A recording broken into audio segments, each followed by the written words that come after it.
अथाष्टादशोऽध्यायः। अर्जुन उवाच सन्न्यासस्य महाबाहो तत्त्वमिच्छामि वेदितुम् त्यागस्य च हृषीकेश पृथक् केशिनिषूदन। अथ अष्टादशः अध्यायः। मोक्ष संन्यास योगः।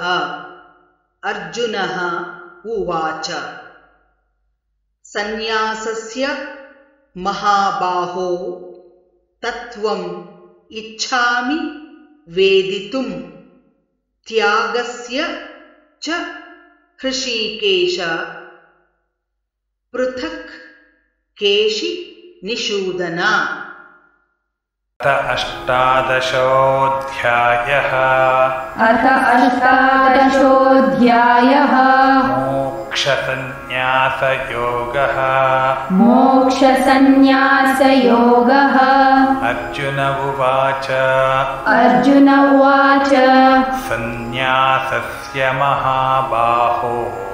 संन्यासस्य महाबाहो तत्त्वमिच्छामि वेदितुम् त्यागस्य च हृषीकेश पृथक् केशिनिषूदन।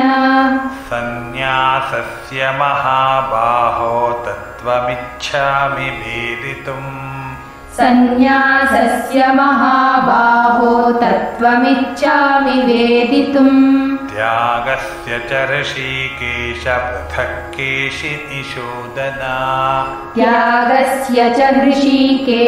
पृथक् केशिनिषूदन।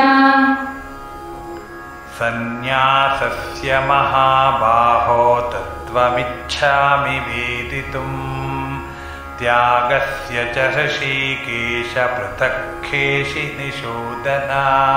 संन्यासस्य महाबाहो तत्त्वमिच्छामि वेदितुम् त्यागस्य च हृषीकेश पृथक् केशिनिषूदन।